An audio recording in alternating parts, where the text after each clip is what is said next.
All right, team, we're back for another episode on the Weight Loss Woman 40 Plus podcast with Josh. And we're chatting, getting bored with your routine, getting now mainly the exercise side of things. Now, where this has come from is I took a day off the gym yesterday. Now, I normally train 7 days a week, and I've probably missed 2 sessions this year. I would probably comfortably say, maybe even 3. So I've trained 7 days a week for 10 months straight. And I just took the day off yesterday. I literally laid in fucking bed every single minute of the day. It was fantastic. I loved it. Now the weather wasn't amazing, and I was out late the night before, so I was like, you know what? I'm not gonna gym today, and it felt good. Good recovery. Feel great. Had a good sleep. Bada bing, bada boom. All right. Enough about my personal life for a second, but I'm now going to the gym. Well, I'm about to go to the gym after I finish this podcast. And I was like, oh, really, really not feeling like going to the gym right now. Now, I'm a bit of a psycho like this. If I start to notice things in myself, I will then pick it apart and try to understand why it's happening. So I run a lot of social experiments on myself just to see what happens. And it's always quite interesting, the result. So instead of just succumbing to the feeling of not wanting to go and then pushing through that feeling anyway, I started to just reflect. I'm like, okay, why do I feel like this? Why do I feel like I not want to go to the gym? Nothing to do with yesterday, nothing to do with the weekend. It's more of like an internal motivation thing I'm noticing. It's not like I'm feeling sick or run down. So what I've come to, and I've noticed this many times within myself over the years, is when I notice that I'm getting my gym session, I'm not looking forward to it. There's only 2 things that are going to get in the road. Now, this is actually applies to most things in life. So when something is too easy, we don't enjoy it. When something is too difficult, we also don't enjoy it. So there has to be this healthy balance of what we call freedoms and barriers. So let me give the example. I've done this in a podcast probably 12 months ago. It's good to bring it up. So if you were going to play a soccer game, so if I was going to play a soccer game, me and my friends versus a bunch of 7-year-olds, so it's 11 aside, 11 7-year-olds versus me in my 30s and my mates, we would absolutely decimate these kids. It'd be like 100-0. Now, a game that is way too easy is not fun. You get bored of easy games. So you know what's going to happen. It's very predictable. There's not a lot of chance in there.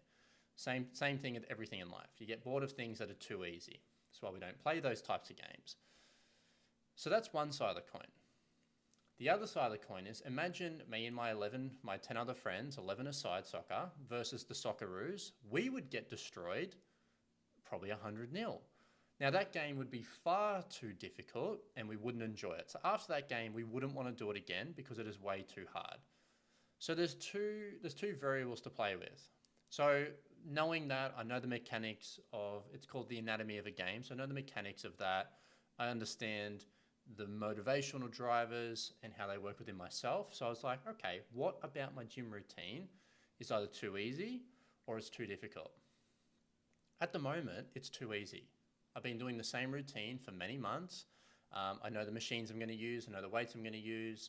I know I know exactly where I'm going to walk in the gym to get to the machines because I've done it that many times.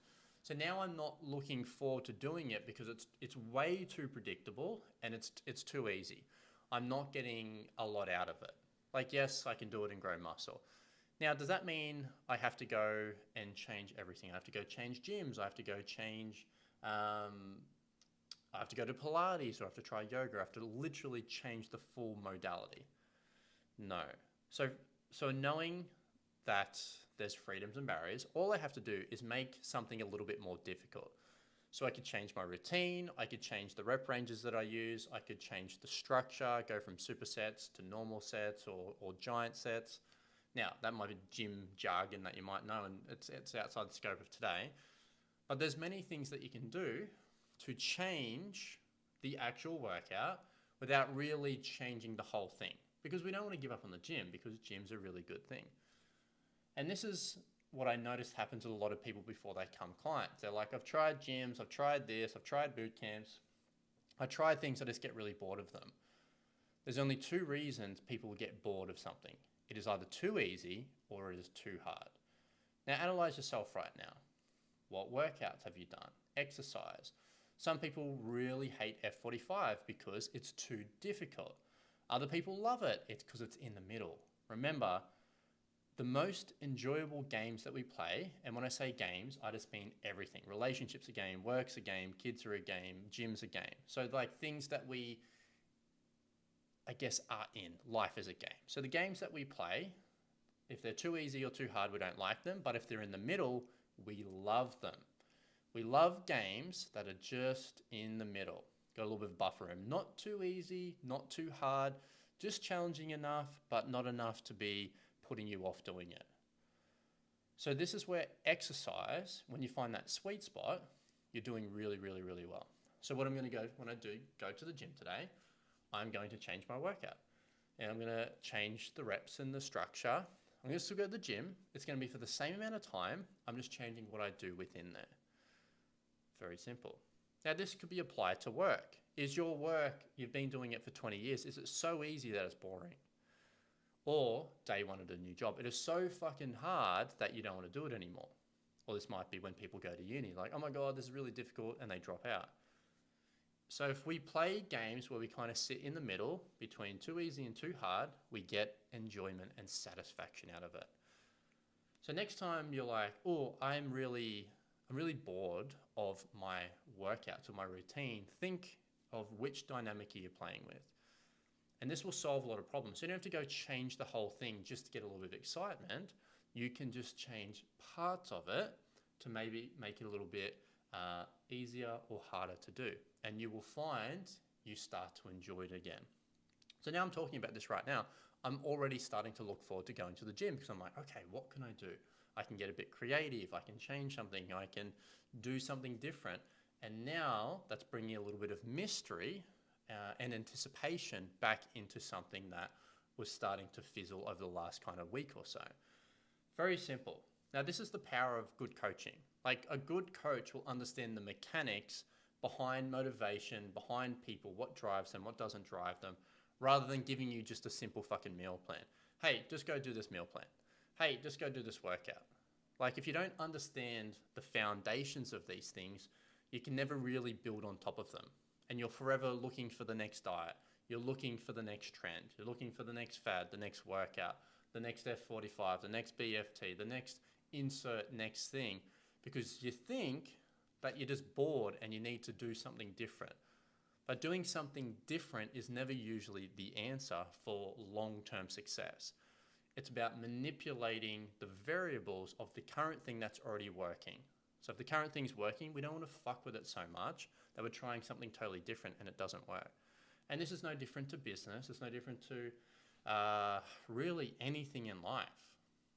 You just got to play with some of the variables, and if it's already working, we don't want to fuck with it too much. And most people fuck with things way too much. They break them and then go all the way backwards and then go back to the thing that was working again. And then they do it again and they repeat the cycle over and over and over and over. So if you're sick of repeating the cycle and you would like some actual coaching on this, then maybe what we do would be good for you. Mind you, you have to be a woman over the age of 40 and you have to want to lose weight. If you're coming to me to try gain weight, I am not your man. We're very clear at what we're good at and what we're not good at. We don't work with athletes. We don't work with bodybuilders. We work with just your general, everyday, over the age of 40 person that wants to lose some weight. You don't want to go be a fucking stepping up on a bodybuilding stage or competing in an Ironman. Just normal people like us. Because working with athletes and stuff like that is a pain in the fucking ass. They think they know everything. So we've made a decision a long time ago to just work with people that just want to lose weight and they want to look a little bit better and they want to get healthier and become a bit more confident. If that is you, you are barking up the right tree. That is exactly the type of people we like to work with. So how you reach out? Jump on Instagram. That is always the easiest way to catch us. Hit me at Josh Humphreys. And yeah, drop me a DM. I'll listen to the podcast. I would like some help. I'd love to know more about this program. Or if you see the ads, click on the ads, hit learn more, talk to the team, and we will go from there. As always, if you're loving the podcast, don't forget to pass it on to someone. We have had many, many, many, many clients come from this podcast, even someone listening to the podcast and getting their friends onto it, and then they become a client. You never know what's going to happen. So, and if you refer people to us, make sure you let me know. If you refer someone, even if you're not doing our program and they sign up, I want to give you some cash because you have done a very nice thing and you've trusted us with your people. So we love that. All right, team, lots of love. Short one today. Go kick some goals, and I will see you in the next one.